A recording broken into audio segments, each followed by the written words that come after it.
Last category নিয়ে যেটা আলোচনা করব সেটা হচ্ছে অ্যাবস্ট্রাক্ট লোগো। অ্যাবস্ট্রাক্ট লোগো কোনগুলা সেগুলো সম্পর্কে একটু আইডিয়া নেন। যে লোগোগুলা দ্বারা শুধুমাত্র একটা কোম্পানিকে নির্দেশ করে, অন্য কোনো কিছু আর বোঝা যায় না, একটা চিহ্ন দিয়ে একটা কোম্পানিকে নির্দেশ করা হয়েছে। যেমন এই যে গ্রামীণ ফোনের লোগোটা, এটা দিয়ে শুধু গ্রামীণ ফোনটাকেই বোঝায়, যদিও বাংলাদেশের জন্য গ্রামীণ ফোন, অন্য দেশে টেলিনর নাম। হ্যাঁ, তবে এই চিহ্নটা দ্বারা কোনো ফুলকে বোঝায় না, কোনো পাতাকে বোঝায় না, কোনো চেয়ার বোঝায় না, কোনো টেবিল বোঝায় না, কোনো হচ্ছে ঘড়ি বোঝায় না। এটা দিয়ে শুধুমাত্র কাকে বোঝায়? গ্রামীণ ফোন কোম্পানিটাকে বোঝায়। এইরকম একটা শেপের মাধ্যমে, যেমন এইটা দ্বারা অন্য কিছু না, গুগল ড্রাইভটাকে শুধু বোঝানো যায়। এইটা দ্বারা কাকে বোঝায়? শুধু পেপসিকে বোঝায়। এটা কি হচ্ছে ফুটবল বোঝায়, ভলিবল বোঝায়? না, এরকম কোনো কিছু না। এটা দিয়ে শুধু নাইকি ব্র্যান্ডটাকে বোঝায়। এটা না টিক চিহ্নের জন্য, না হচ্ছে অন্য কিছুর জন্য। এইরকম একটা প্রতীক যেটা অন্য কিছুকে না বোঝায়, শুধুমাত্র নির্দিষ্ট কোম্পানিটাকে বোঝাবে। একটা প্রতীকের সাহায্যে একটা কোম্পানি, ওটার অন্য আর কোনো মিনিং নাই। মিনিং থাকলে আলাদা হবে। এই যে যেমন এইটা হচ্ছে পিক্টোরিয়াল মার্ক লোগো, যেমন বাটারফ্লাই বানিয়েছিলাম একটা কোম্পানির জন্য, বানিয়েছিলাম আপনাদের কাছে। তাহলে যদি কোনো ইঙ্গিত দিয়ে কোনো কিছুকে বোঝানো যায়, একটা কোম্পানি বুঝেছি, সঙ্গে ইঙ্গিত দিয়ে আরেকটা কিছু বুঝাইছি, ইঙ্গিত দিয়ে অ্যাপেল বুঝাইছে, প্রজাপতি বুঝাইছে, তাইলে হয়তো পিক্টোরিয়াল মার্ক। আর যদি কোনো ইঙ্গিত টিঙ্গিত না, খালি একটা শেপ দিয়ে একটা কোম্পানি, আর কোনো কিছু বোঝানোর কিছু নাই, তাহলে ওটাকে বলা হয় অ্যাবস্ট্রাক্ট লোগো। কি লোগো বলে? Abstract logo. এগুলো অনেক রকম শেপ বানানোর মাধ্যমে এই লোগোগুলো তৈরি করতে হয়। যত বেশি প্র্যাকটিস করবেন তত বেশি হচ্ছে গিয়া হবে, আপনাদের ডিজাইন ভালো হবে। আমি এমনি আজকে দুই একটা দেখাবো। আর আমার মেন টপিকস থাকবে, যদিও কালার নিয়ে এখনো প্রপারলি কথা বলা শেষ হয়নি, গ্রেডিয়েন্ট কালারটা নিয়ে হালকা পাতলা কথা বলতে পারি। আর আজকে নতুন একটা জিনিস মাথায় রাখতে হবে, যদি কখনো এই শেপকে না দেখি, এর চিকন বর্ডারটা শুধু দেখতে চাই, স্ট্রোককে দেখার কথা বলতেছি না, এর খালি চিকন এরিয়াটা দেখবো, তাইলে কিবোর্ড থেকে কন্ট্রোল ওয়াই এ চাপ দিব, খালি আউটলাইনটাকে দেখা যাবে। এটাকে আউটলাইন ভিউ বলে। আপনি স্ট্রোক কত মোটা করেন কোনো সমস্যা নেই, যে স্ট্রোক মোটা করে দিছি, 19 পিক্সেল, 19 পয়েন্ট, 20 পয়েন্ট দিয়ে দিছি, কিন্তু আপনি চিকন শুধু লাইনটা দেখতে পারবেন, এর এরিয়াটুকু দেখতে পারবেন, বর্ডারটুকু। এটা আমাদের ডিজাইনে লাগবে। এবার আবার কন্ট্রোল ওয়াই চাপ দিলে আবার আমার মেন শেপ চলে আসবে। এবার দেখেন স্ট্রোকটা কত মোটা দেখা যাইতেছে। আপনি যতই স্ট্রোক মোটা রাখেন না কেন, সমস্যা নেই। 20-এর জায়গায় আপনি কি করছেন? 70 দিচ্ছেন, স্ট্রোক অনেক মোটা দেখাচ্ছে, কিন্তু কন্ট্রোল ওয়াই চাপ দিলে শুধুমাত্র আউটলাইনটাকে দেখাবে। আবার কন্ট্রোল ওয়াই চাপ দিলে চলে আসবে। যদি কখনো দেখেন ডিজাইন অন করছেন, কালারটা দেখা যাচ্ছে না, তাহলে কেউ আউটলাইন ভিউ অন করে রাখছে, কন্ট্রোল ওয়াই চাপ দিয়ে রাখছে, আবার কন্ট্রোল ওয়াই চাপ দিবেন, আবার ঠিক হয়ে আসবে। এইটা একটু মাথায় রাখিয়ে। গ্রেডিয়েন্ট কালারের ক্লাস আমি নিছি, এইখানে চাপ দিতে হয়, তাহলে গ্রেডিয়েন্ট কালার অ্যাপ্লাই হয়। এটা হচ্ছে গ্রেডিয়েন্ট স্লাইডার, এখানে ডাবল ক্লিক করে কালার চেঞ্জ করে দিতে হয়, ডাবল ক্লিক করে কালার চেঞ্জ করতে হয়। 3 ধরনের গ্রেডিয়েন্ট এখানে দেওয়া যায়, লিনিয়ার, রেডিয়াল, ফ্রিডম। ফ্রিডমে ক্লিক করলে বিন্দু আসে, বিন্দুগুলো ডাবল ক্লিক করে কালার চেঞ্জ করে দিতে হয়। আর কালার কোন দিক থেকে ছড়াবে, যখন আমি এরকম লিনিয়ার দিছি, বাম দিক থেকে না উপর দিক থেকে, এটার জন্য গ্রেডিয়েন্ট টুল। গ্রেডিয়েন্ট টুল দিয়ে আমরা যে পাশ থেকে টান দিব সে পাশ থেকে কালার ছড়াবে। এই বেসিক জিনিসগুলো আরো ডিটেলসে আপনাদের জানানো হয়েছে যেদিন গ্রেডিয়েন্টের ক্লাস নিছি। মাথায় রাখেন, যখন আমরা গ্রেডিয়েন্ট অ্যাপ্লাই করি তখন কাছাকাছি টাইপের রঙগুলো ব্যবহার করি। এই যে গ্রেডিয়েন্টের যে আমি প্যালেটটা দেখাইলাম, আমি কখনো এরকম করব না যে এক সাইডে আমি দিছি হচ্ছে রেড, আরেক সাইডে এরকম করে দিয়ে দিছি হচ্ছে গিয়া ব্ল্যাক বা অন্য কোনো কালার। এই রেডের সাথে আমি এইটার কম্বাইন করব না। যদি রেডের সঙ্গে আমি কম্বাইন করি, তাহলে আমি বেশিরভাগ ক্ষেত্রে করবো হচ্ছে ডিপ অরেঞ্জ রেডের সঙ্গে, বা অরেঞ্জ, এই টাইপের কালারগুলো করবো, যেটা পাশাপাশি থাকবে। এটাও ক্লাসের মধ্যে বলছিলাম। লোগো ডিজাইনের ক্ষেত্রেও এইটা মাথায় রাখবেন যে কাছাকাছি টাইপের। যদি অনলাইনে গিয়ে সার্চ দেন gradient colour combination, gradient colour combination, দেখবেন এরা যে কালার কম্বিনেশনের ছবিগুলো দিচ্ছে, প্রত্যেকটা দিচ্ছে কাছাকাছি টাইপের কালারগুলা। এই যে এখানে দিচ্ছে ইয়েলো কালার, ওটারই ডিপ হয় অরেঞ্জ কালার, অরেঞ্জ কালারটা। এখানে হচ্ছে লাইট রেড, এখানে হচ্ছে ডার্ক রেড, এখানে হচ্ছে লাইট সায়ান, এখানে হচ্ছে ডার্ক সায়ান, এইরকম কালারগুলো দেয়। যে আমি একটা লোগো বানাবো, সেখানে আমি এই কালার কম্বাইনটা ইউজ করব। আমি এইখান থেকে এইটাকে ডাউনলোড করে নিচ্ছি যে এই 3টা কালার ইউজ করে লোগো বানাবো, বা এখান থেকে 1, 2, 3 এই 3টা কালার ইউজ করে লোগো বানাবো। তাহলে এখান থেকে আপনি এরকম করে কালার প্যালেটটা ডাউনলোড করে নিতে পারেন। ডাউনলোড করতেছি, এটাকে টান দিয়ে নিয়ে আসতেছি, থাকলো। এটাকে ইলাস্ট্রেটরে ওপেন করব, এটাকে ইলাস্ট্রেটরে টান দিয়ে নিয়ে আসবো, ইলাস্ট্রেটরের মধ্যে ওপেন আসবে। এখন এখান থেকে আপনি কালারগুলো পিক করে বসাইতে পারেন। এই যে গ্রেডিয়েন্টগুলো তৈরি করছে এই কালারগুলো কম্বাইন করে করে তৈরি করছে, এই কালারগুলো কম্বাইন করে করে তৈরি করছে। মাথায় ঢুকতেছে আমার কথা? আচ্ছা, এবার আসি একটা লোগো, সিম্পল লোগো বানাই, অ্যাবস্ট্রাক্ট লোগো, যেটা দ্বারা শুধুমাত্র ওই কোম্পানিকেই বোঝানো যাবে। যেমন মাইক্রোসফট অফিসের আমরা তো ইউজ করি অফিস, ওয়ার্ড, পাওয়ার পয়েন্ট, এইরকম মাইক্রোসফট অটোমেশন নামে একটা সফটওয়্যার আছে, সেটার লোগোটা অনেক সোজা। ত্রিভুজ আমি একটা বানাচ্ছি। ত্রিভুজ যেমন আমরা এখান থেকে এই যে পলিগন নিছি, আঁকার সময় আপ অ্যারো ডাউন অ্যারো চাপ দিয়ে এটা কম বেশি করা যায়, তাই না? আসে তেমন পলিগন টুল নেওয়া, আপ অ্যারো ডাউন অ্যারো না, পলিগন টুল নেওয়ার পরে 8 না করে এখানে যদি ক্লিক করি তাহলে এখানে বক্স, আপনি কয়টা বাহু নেবেন, 3টা নেবেন, 4টা নেবেন, 3টা দিয়ে যদি ওকে করি তাহলে ত্রিভুজ তৈরি হয়ে আসবে। এটার মাপটাপ, যেটার উচ্চতা কতটুকু থাকবে, চওড়া কতটুকু থাকবে, এটা যদি সেট করতে চান এখান থেকে ঠিক করতে পারবেন।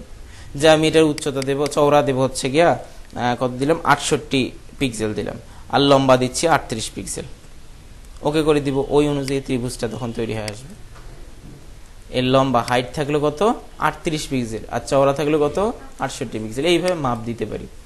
স্যার আমরা তো 8 করার সময় এইরকম করে মাপ দিতাম, আপনি তো 8, আপনি বললেন যে এইরকম করে 8 না, ডাইরেক্ট হচ্ছে ক্লিক করে হচ্ছে গিয়া লেখা যায় কয়টা ত্রিভুজ লাগবে না চতুর্ভুজ লাগবে। আমি তো ত্রিভুজ নিলাম, কিন্তু ত্রিভুজের মাপটা যে করতে পারলাম না, ওই মাপটা করার জন্য বললাম এখান থেকে তখন মাপ চেঞ্জ করে দিতে পারবেন। আঁকার পরেও মাপ চেঞ্জ করা যায়, সমস্যা নেই। এটাকে ঘুরিয়ে দিচ্ছি, কন্ট্রোল ওয়াই চাপ দিলাম, যেন খালি আমি আউটলাইনটা দেখতে পারি, যেন ভুল আমার কম হয়। আমি একটার পরে একটার পাশে আরেকটাকে বসাবো। কোন বাটন ধরে টান দিলে যেন কপি হবে, অল্টার। তাহলে আমি এবার বুঝতে পারতেছি যে আমার এখানে গ্যাপ তৈরি হচ্ছে নাকি একদম এক্স্যাক্টলি বসাই দিতে পারতেছি। এইভাবে যদি কাজ করি তাহলে ভুল হওয়ার সম্ভাবনা কম থাকবে। জুম করে নেবেন, জুম করে এগুলোকে মেলানোর চেষ্টা করবেন, আরো একটু ডানে আমি চাপাইতে পারবো, তাহলে কাজগুলো পারফেক্ট হবে। দুইটাকে সিলেক্ট করলাম, অল্টার চাপ দিয়ে আবার এটাকে কপি করে নিয়ে আসতেছি। কপি করে এই জায়গাটা জুম করে দেখি আরো কতটুকু নামাইতে পারবো না পারবো। ক্রিয়েট আউটলাইন ভিউটা অন করলে এই জিনিসগুলো বুঝতে সুবিধা হবে, আরো একটু নামানো যাবে। এবার এদেরকে ঘুরাই দিতেছি, এটাকে ধরে ঘুরাই দিলাম, তাহলে এখানে এখন দেখতে পারবো এই যে এক্স্যাক্টলি বসতেছে নাকি গ্যাপ থাকতেছে। যখন আমার এগুলো প্লেস করা হয়ে যাবে তখন আবার কন্ট্রোল ওয়াই চাপ দিব, কালারগুলো ব্যাক হয়ে চলে আসবে। মাথায় ঢুকলো কথা? প্রথমে গ্রেডিয়েন্ট কালার দিচ্ছি না, আপাতত এমনি একটা কালার থাকলো, ধরেন ব্ল্যাক কালারই থাকলো, থাক। এবার এইটার যে মাঝখানটা আছে, কন্ট্রোল আর চাপ দিলে কি আসে, রুলার আসে। এখানে মাঝখানটাকে আমি আইডেন্টিফাই করতেছি, এই জায়গাটা হচ্ছে একদম সেন্টারটা, এখান থেকে সেন্টার। আবার এইখানেও সেম কাজটা করতেছি, রুলার টান দিতেছি। লাইন সেগমেন্ট টুল নিলাম, একদম এটার সেন্টার থেকে এটার সেন্টার পর্যন্ত দাগ দিলাম। বেশিও নিয়ে যেতে পারি, কোনো সমস্যা নেই,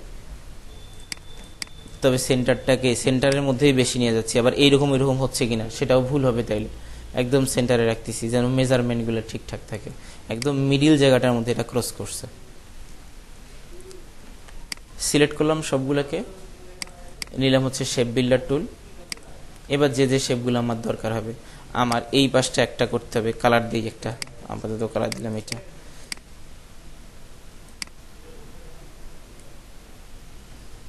এই জায়গাটা আমার লাগবে না, বাদ দিব। কিভাবে বাদ দেয় মনে আছে? Control Z, control Z. কোনো জায়গায় যদি ভুল হয় যে না এই পাশটাও আমার লাগবে না, অল্টার চাপ দিয়ে এটা বাদ দিব, খালি এতটুকু অংশ লাগবে, এই অংশ রাখবে না, অল্টার চাপ দিয়ে ক্লিক করব। এটা ত্রিভুজই আমার আছে, ওটা বাদ, নিচের এটা বাদ। এখানে দুইটা আলাদা আলাদা শেপ আছে, বুঝছেন কি? এই জন্য কিন্তু মাঝে ইয়াটা টান দিছিলাম। আমি যে লোগোটা বানাচ্ছি, যেটা কথা বললাম, অনেকে আবার ওটা চেনে না, তো পাওয়ার অটো লোগো, এই যে এই লোগোটার কথা বললাম। এবার কর্নারগুলো যে কর্নার রাউন্ড করা তো আমি শেখাইছি, কোন টুল নিয়ে রাউন্ড করতে হয়, ডিরেক্ট সিলেকশন। আরো অনেক প্রসেস আছে, ওগুলো বলবো। এই তিনটা যেটা আছে এদেরকে একটা কপি করে, এইটাই আবর্জনা রাখা যাবে না। কন্ট্রোল ওয়াই চাপ দিলে কোথায় আবর্জনা থাকলো না থাকলো সেটা দেখা যায়, এই যে আবর্জনাটা। আবার কন্ট্রোল ওয়াই চাপ দিব, ব্যাক হয়ে আসবে। এটা একটা কপি করে রাখি দিই, থাক, ওটা একটু পরে কাজে লাগবে। এবার সে কালার যে দেবো, গ্রেডিয়েন্ট। আমি একটা ছবি নিয়ে আসছিলাম, যে আমি এই ছবি থেকে কালারগুলো ইউজ করবো। ছবিটা, এই যে ছবিটা,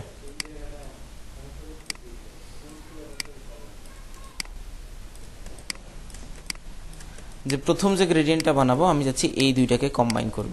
তাহলে এটাকে সিলেক্ট করলাম, গ্রেডিয়েন্ট, এখানে ক্লিক করলে গ্রেডিয়েন্ট কালার চলে আসে, প্যালেট চলে আসে। ডাবল ক্লিক করতেছি এখানে, ডাবল ক্লিক করলে এখানে রং দেওয়ার অপশন আসবে, তেমন আসবে আইড্রপার টুল।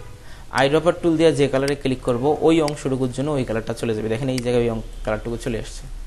আবারও এখানে আমি ডাবল ক্লিক করতেছি, কোন টুল নেব, আইড্রপার টুল, পাশের কালারটাই ক্লিক করতেছি। তাহলে এই দুইটারের কম্বাইন করে একটা গ্রেডিয়েন্ট কালার তৈরি হলো। একই কালারের লাইট ভার্সন আর ডার্ক ভার্সন। এখন আমি চিন্তা করতেছি যে আলো যেটা, আমি একটা লাইট ধরছি এই জায়গাটার মধ্যে, এখন এই জায়গায় যদি লাইট ধরি তাহলে লাইট অংশটুকু এই দিকে থাকবে নাকি নিচের দিকে থাকবে? লাইট অংশটুকু নিচের দিকে থাকবে। আমার হাতটা এখানে আছে, আমি এই জায়গায় লাইট ধরছি, তাইলে এইখানে আলো হবে না নিচে আলো হবে? উপরে আলো হবে। তাহলে আমি যদি লাইট এখানে কল্পনা করি, এইখানে আলোটা দেখা যাবে না নিচের দিকে? উপরের দিকে দেখা যাবে। তাহলে এই গ্রেডিয়েন্ট টুল দিয়ে তখন আমাকে কম্বাইন করতে হবে যে আমি লাইটের আলোটা কোন দিকে ফেলাইতেছি। এবার দেখেন লাইটটা আছে আমার এই জায়গাটাতে, তাই এই জায়গাটা বেশি উজ্জ্বল দেখা যাচ্ছে, এই জায়গাটাকে অন্ধকার দেখা যেতেছে। মাথায় ঢুকতেছে? এইটা কল্পনা করতে হয়। ওই যে লোগোটা দেখাইলাম সেটাতেও এই কল্পনা করা আছে, এই পাশটাকে একটু উজ্জ্বল কালার দেওয়া আছে, এই পাশটাকে অনুজ্জ্বল কালার। আবার এইটার ক্ষেত্রে চিন্তা করছে এইভাবে কালারগুলো কম্বাইন করতে হয় যে কোন দিকে আপনি উজ্জ্বল দেবেন, কোন দিকে অন্ধকার দিবেন। আবারও পরেরটাকে সিলেক্ট করলাম, গ্রেডিয়েন্ট কালার অ্যাপ্লাই করতেছি, অ্যাপ্লাই করছি। এখন এখানেও আমি আবার কালার দেব। এখন কোন দুইটা কালার কম্বাইন করব? আমি এবার কালার কম্বাইন করব এই দুইটাকে। তাহলে গ্রেডিয়েন্ট কালার দিছি, গ্রেডিয়েন্ট প্যালেট চোখের সামনে আসছে, এইটাকে ধরা আছে, সেকেন্ডটাকে ধরা আছে। এখন কালারটা কিভাবে দিতে হবে? কোথায় ক্লিক করবো এখন? এইটাতে এই কালার যে অংশে দিব আগে ওখানে ডাবল ক্লিক, তারপর আইড্রপার বের হবে। এবার এখানে আপনার যে কালারটা দেওয়ার দরকার হবে সেই কালারটাকে ক্লিক করে দেন। ক্লিক করলে তখন ওই অংশ ওই কালারটা আসবে। আবার ডাবল ক্লিক করতেছি এই জায়গাটায়, আইড্রপার টুলটা নিলাম, পরেরটাতে আবার ক্লিক করলাম, তখন ওই দুইটা কালারের কম্বাইন এখানে তৈরি হলো। এবার আবার নেন হচ্ছে গ্রেডিয়েন্ট টুল, নিয়ে কোন পাশ থেকে আলোটাকে ফেলাবেন ওই রকম করে চিন্তা করেন, তাহলে আপনার ডিজাইনটা ওই রকম চলে আসবে যেরকম আপনার দরকার। আবারও সেম সিস্টেমে আমি এখানে গ্রেডিয়েন্ট কালার দিব। প্রথমে কোথায় ক্লিক করব? আগে এইখানে ক্লিক করতে হবে, গ্রেডিয়েন্ট কালার অ্যাপ্লাই করতে হবে, তখন এখানে গ্রেডিয়েন্টের এটা অ্যাক্টিভ হবে। এবার যে অংশে যে কালার দিবেন ডাবল ক্লিক করেন, আইড্রপার টুল নেন, যে কালারটা আপনার দরকার, আমার দরকার এবার এই কালারটাকে ক্লিক করলে তখন ওই অংশের জন্য ওই কালারটা আসবে। তাহলে গ্রেডিয়েন্ট কালার অ্যাপ্লাই করে শেপটাকে ধরার পর গ্রেডিয়েন্ট প্যালেট যেটা আসলো এখানে কি করতে হয়? ডাবল ক্লিক করতে হয়। ডাবল ক্লিক করার পর আইড্রপার টুল নেবেন, তাহলে আইড্রপার টুল দিয়ে এখান থেকে আপনি কালারগুলোকে পিক করতে পারবেন যে কালারটা আপনার দেওয়ার দরকার। আবার এই পাশটায় কালার দেওয়ার দরকার, ডাবল ক্লিক করব, আইড্রপার টুল নিলাম, যেইটা কালার, এটা দরকার হলে এটা, এটা দরকার হলে এটা, যেরকম কালার দরকার সেরকম দিয়ে আপনি ক্লিক করে ওটাকে সেট করে দিতে পারবেন। এইটা হচ্ছে গ্রেডিয়েন্ট কালার দেওয়ার একটা প্রসেস। গ্রেডিয়েন্ট কালার সবসময় কাছাকাছি টাইপের কালারগুলো দিতে হয়, একই জিনিসের ডার্ক কালার, লাইট কালার এরকম। আর লাস্টের দিক ঠিক করার জন্য আমাকে ইউজ করতে হয় gradient tool. Gradient colour, gradient palette আর গ্রেডিয়েন্ট টুল, তিনটা জিনিস কম্বাইন করে গ্রেডিয়েন্ট কালারটাকে দিতে হয়। গ্রেডিয়েন্ট টুল নিলাম, এটার এখন দিক আমি ঠিক করতে পারবো যে কোন দিক থেকে আমি কালারটাকে সরাইতে যাচ্ছি, কোন দিক থেকে কালারটাকে নিয়ে আসবো। যেটা আপনার ডিজাইন, আপনি ডিজাইন বানাচ্ছেন, যেটা আপনার চোখে ভালো মনে হবে সেটা ইউজ করবেন তখন নতুন লোগোর ক্ষেত্রে। এবার আসি কর্নারটাকে যে রাউন্ড করব। কর্নারটা রাউন্ড আমরা ওই ডিরেক্ট সিলেকশন টুল দিয়েও করতে পারি। আবার দেখেন আমি এটাকে কপি করে রাখছিলাম আরেকটা টেকনিক শেখানোর জন্য। সিলেক্ট করলাম, শেপ বিল্ডার টুল নিয়ে এদেরকে জোড়া লাগাই দিচ্ছি, একটা হয়ে গেছে। এবার ডিরেক্ট সিলেকশন টুল দিয়ে এইটার কর্নারগুলো রাউন্ড করে দিচ্ছি। দেখেন কর্নারগুলো দেখবেন এখন রাউন্ড হয়ে আসছে, বোঝা যায়? কর্নারগুলো হয়েছে। এইটাকে মেন লোগোর উপর নিয়ে যা বসাচ্ছি।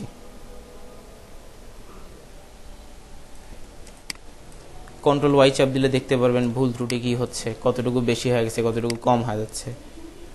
একদম পারফেক্টলি বসাই দিছি।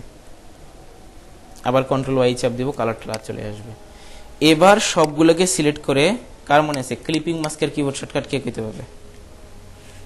কন্ট্রোল 7, তাহলে ওই শেপের মধ্যে নিচেরটা প্রবেশ হয়ে যাবে। আবারও কন্ট্রোল জেড চাপ দিলাম, আমি উপরেরটা যেটা জয়েন দিলাম শেপ বিল্ডার টুল দিয়ে ওটার রংটা পরিবর্তন করে দিচ্ছি। দেখেন কালো যে শেপটা আছে নিচের লোগোটা কালো এই শেপের মধ্যে প্রবেশ করায় ফেলবো, আবার প্রয়োজন হলে ওটা বেরো করা যাবে।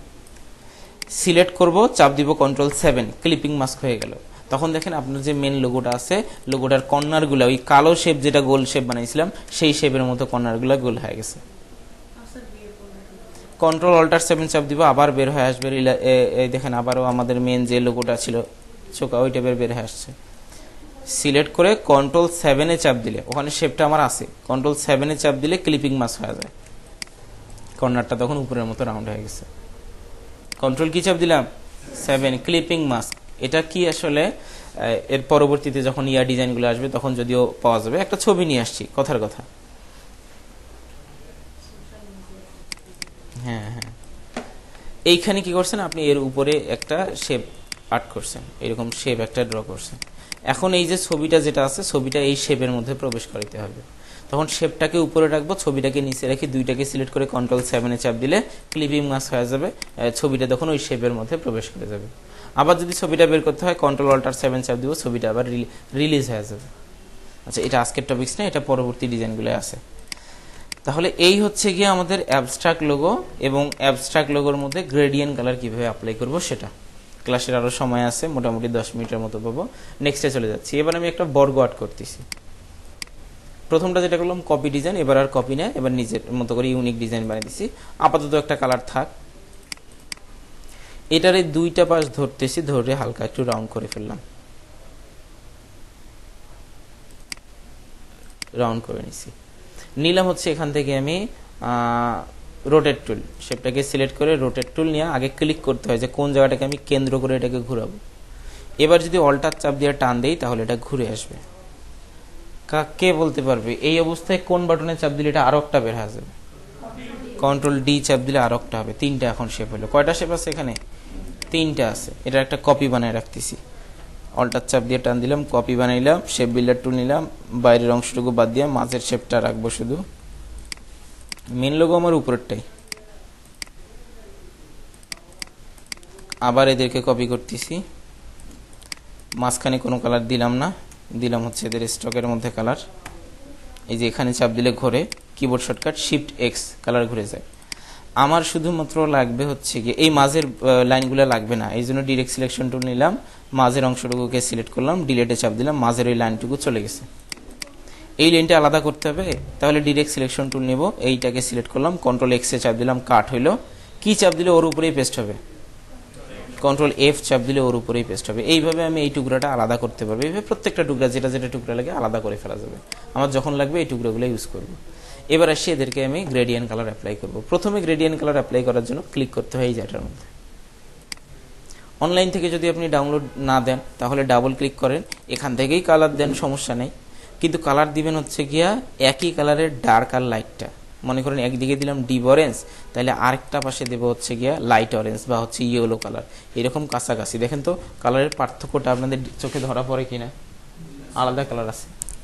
এরকম সূক্ষ্ম সূক্ষ্ম পরিবর্তনগুলো করবেন। তারপরে দিক ঠিক করবো, দিক পরে ঠিক করতেছি। আলো চিন্তা করবো, আলো চিন্তা করে দিক ঠিক করবো। পরেরটাতে কালার দিয়ে দিছি। গ্রেডিয়েন্ট কালারটা ক্লিক করলাম, গ্রেডিয়েন্ট প্যালেটটা আসলো, ডাবল ক্লিক করতেছি। এখানে দিলাম হচ্ছে গিয়ে আমি কি দেব, সবুজ কালারটাকে দিচ্ছি।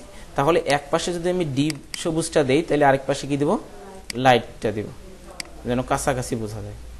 আমি ডিপটা যেটা দিছি, ডিপটা অনেক বেশি মনে হচ্ছে, এটাকে একটু কমাই দিই যদি আপনাদের চোখে না পারে। আমার চোখে পড়ে পার্থক্য, তবু যদি আপনাদের চোখে না পারে। এই দেখেন গ্রিনেরই এক পাশে ডিপ আর এক পাশে লাইট আছে, চোখে ধরা পড়ে কি? আচ্ছা, পরেরটাকে সিলেক্ট করলাম, আবার আমি দিলাম হচ্ছে গ্রেডিয়েন্ট কালার, কালার অ্যাপ্লাই করতেছি। এখানে ডাবল ক্লিক করতেছি, এই সায়ান কালারটাকে ইউজ করছি, সায়ান কালার ইউজ না করি এবার পার্পেলটা করলাম। পার্পেল একদিকে ডাবল ক্লিক করলাম, পার্পেলের এই কাছের যে কালারটা আছে সেই কালারটা দিলাম।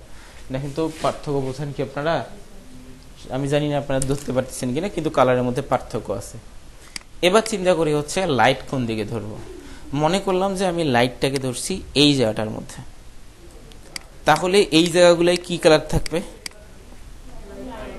লাইটগুলো। আর এইদিকে ডার্ক বা ডিপ গুলা থাকবে। তাহলে এবার প্রথমটাকে সিলেক্ট করলাম, গ্রেডিয়েন্ট টুল নিলাম, নিয়ে টান দেই, এদিকে লাইট কালারটা আসলো, নিচের দিকে ডিপ বা ডার্ক কালারটা গেল। আবার সেকেন্ডটাকে ক্লিক করলাম, গ্রেডিয়েন্ট কালার নিলাম, এখান থেকে আবার টান দিচ্ছি, নিচের দিকে ডার্ক কালারটাকে রাখছি। আবার এটাকে ক্লিক করলাম, সেম ভাবে গ্রেডিয়েন্ট টুল নিলাম,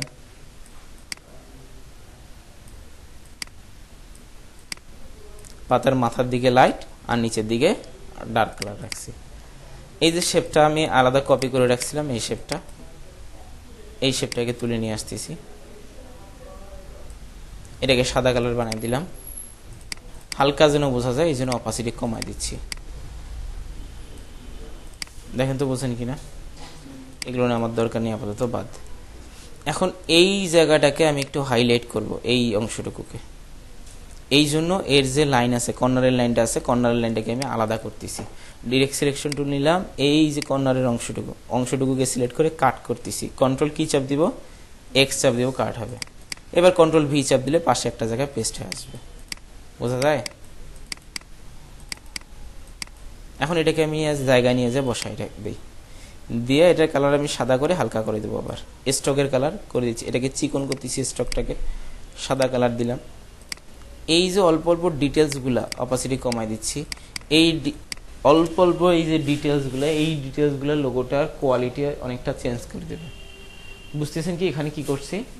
সাদা একটু আলাদা শেপ, যেন হিডেন মিনিং বোঝা যায় ওখানে কি কোন শেপ আছে নাই। মেডিকেল সেক্টরের ক্ষেত্রে যে শেপটা ইউজ করে। ডিরেক্ট সিলেকশন টুল নিলাম, এই অংশটুকু সিলেক্ট করতেছি, কাট করে নিচ্ছি, কন্ট্রোল এক্স তে কাট। এবার কি চাপ দিলে যেন পেস্ট হবে? কন্ট্রোল ভি দিলে পেস্ট হবে। এটাকে জায়গা মতো নিয়ে যাই।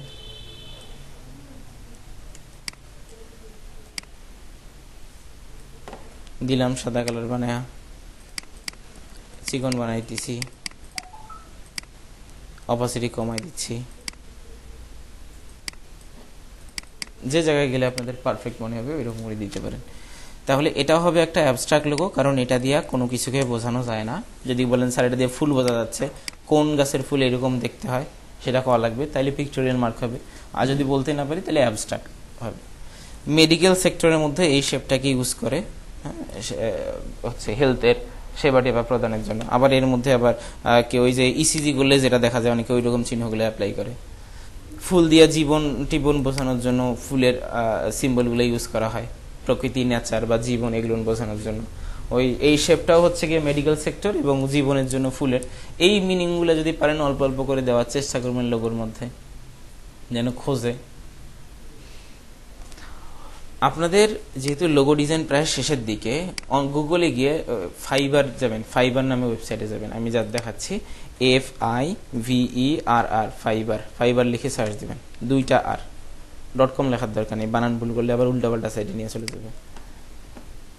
এই যে ফাইবার ওয়েবসাইটে গেলাম, এই যে প্রথমে যে ওয়েবসাইটটা আসবে সেটাই। এখানে গিয়ে লিখবেন হচ্ছে লোগো।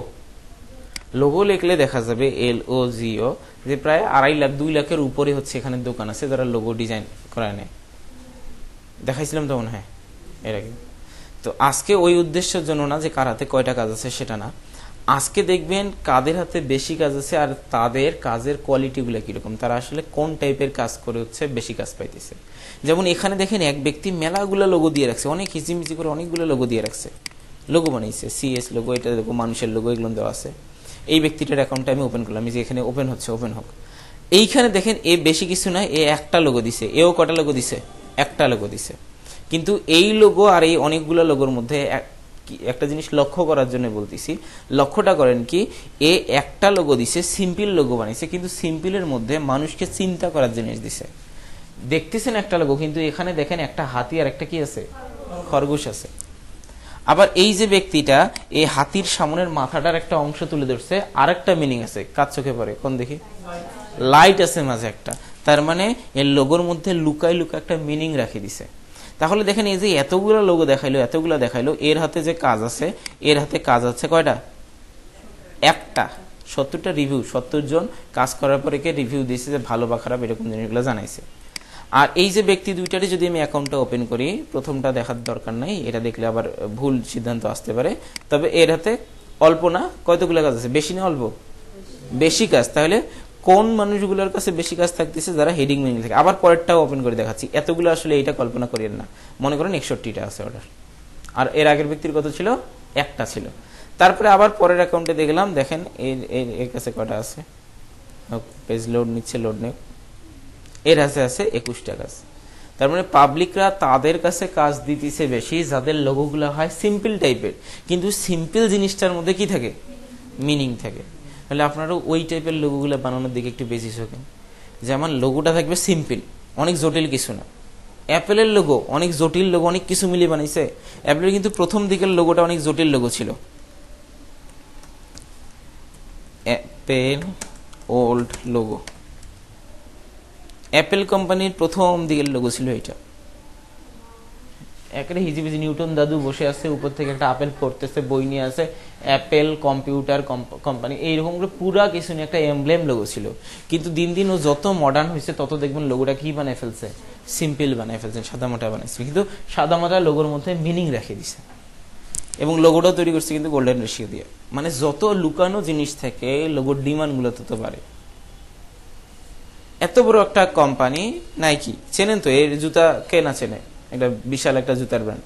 তা এর লোগোটাই পাইতো না একটা বড় ডিজাইনার হায়ার করলে এর মধ্যে অনেক রং সং দিয়ে একাকের করে রাখতে, কিন্তু রাখলো না। রাখলো কি, খালি এরকম একটা জিনিস। এই জিনিসগুলা মানুষের মেমোরি খুব তাড়াতাড়ি ক্যাচ করতে পারে এবং অনেক দিন মনে রাখতে পারে। বুঝাইতে পারিনি আমি? যে জিনিসটা মনে করেন একটা পার্লারে গেছেন, এখন পার্লারে গিয়ে আপনি হচ্ছে অন্যদের পার্লার মেকআপ করতেছে, আপনি বসে বসে দেখতেছেন। এখন যে মেয়েটা মেকআপ করতেছে ও কি করছে, এত কিছু ইউজ করছে, কয়টা জিনিস মনে রাখবেন? বাড়িতে সে কয়টার নাম মনে রাখতে পারবেন? কিন্তু যদি একটা জিনিস দিয়ে সুন্দর করে ফেলতে, ওটা কিন্তু মাথায় ঢুকে যাবে। হ্যাঁ রে, এই একটা জিনিস মাখলেই কিন্তু প্যাতানি থেকে পরি হওয়া যায়। কি জিনিস সেটা? ফটোশপ। তাহলে ওই জিনিসটা অনেক অনেক দিন মনে থাকবে। এই জন্য দেখবেন বড় বড় কোম্পানিগুলো ওদের লোগোকে জটিল বানায় না, বড় বড় কোম্পানিগুলো ওদের লোগোকে সিম্পল বানায়। সিম্পল জিনিসটা মানুষের মেমোরিতে অনেকদিন থাকে, ক্যাচ করে।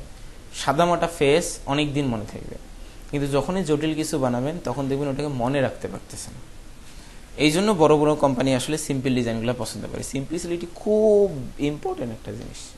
তো আপনারাও লোগো বানানোর চেষ্টা করেন সিম্পল, কিন্তু যদি পারেন এর মধ্যে কিছু লুকানো আছে। ফেডেক্সের লোগো বলছিলাম মনে এর আগে। আচ্ছা, যদি বলে থাকি তাহলে তো বলতে পারবেন। এর মধ্যে লুকানো একটা মিনিং আছে। মিনিংটা কি?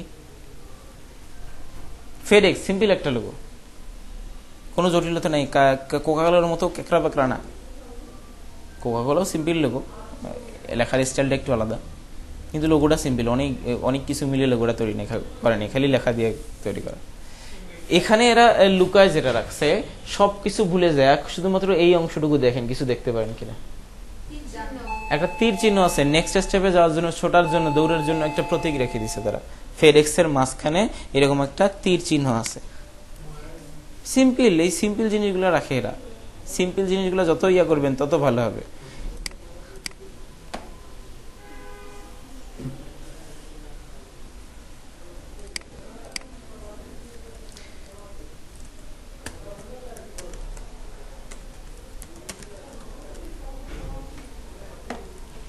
এই যে ফিল্ম 14 সাদামাটার একটা লোগো।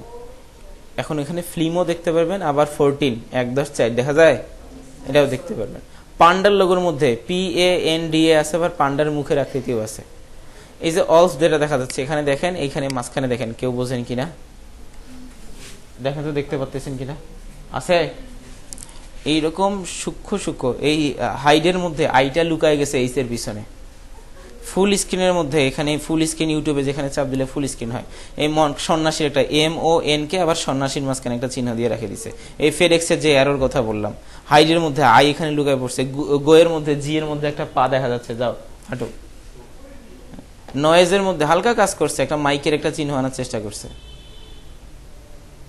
এইটের সবকিছু বানাইছে 8 কাটি কাটি, ই বানাইছে 8 কাটিয়া, আই বানাইছে 8 কাটিয়া, জি বানাইছে 8 কাটিয়া। এই যে এই নলেজগুলো অনেক বেশি কঠিন করতে হয় না, খালি 2 কে দিয়ে এন বানাইছে, হয়ে গেছে টুইন্স। দেখেন তো 2 বোঝেন কিনা? না এন বুঝতেছেন? এনও বোঝা যায়, 2ও বোঝা যায়। এইরকম জিনিসগুলো বানানোর চেষ্টা করতে পারেন। ফ্রিডম সিম্পল একটা লোগো, এম এর একটু অংশ কাটিয়া স্বাধীন বোঝানোর জন্য পাখির একটা আকৃতি বানিয়ে রেখে দিছে, স্বাধীন হয়ে উঠে গেছে। মাথার মধ্যে আইডিয়া আমার দ্বারা সম্ভব না এগুলো কারো মাথার মধ্যে ঢুকাই দেওয়া। এই ডিজাইনার হয় নিজে থেকে। আমরা সফটওয়্যার শিখাইতে পারি যে এইটা দিয়ে এরকম করে টান দিলে এরকম হবে, এটা দিয়ে এইভাবে টান দিলে এরকম হবে। এটা তৈরি হয় অপারেটর, আর ডিজাইনার তৈরি হইতে হয় নিজের মেমোরি থেকে। আপনার আর আরেকজনের মধ্যে পার্থক্য আপনার মাথার মধ্যেই থাকবে। সফটওয়্যার দুইজনে একই ইউজ করতেছেন, দুইজনে পালসারের 150 নিয়ে দৌড় মারা শুরু করছেন, কিন্তু ড্রাইভারের ক্যাটাগরির উপর ডিপেন্ড করবে কে কোন দিক দিয়ে কিভাবে বের হয়ে আসতে পারবে। ঠিক আছে, ল্যাবে গিয়ে বসেন, নাম প্রেজেন্ট দিয়ে প্র্যাকটিস করিয়েন, লেটার মার্ক লোগো প্র্যাকটিস করিয়েন, করে চলে যাবেন।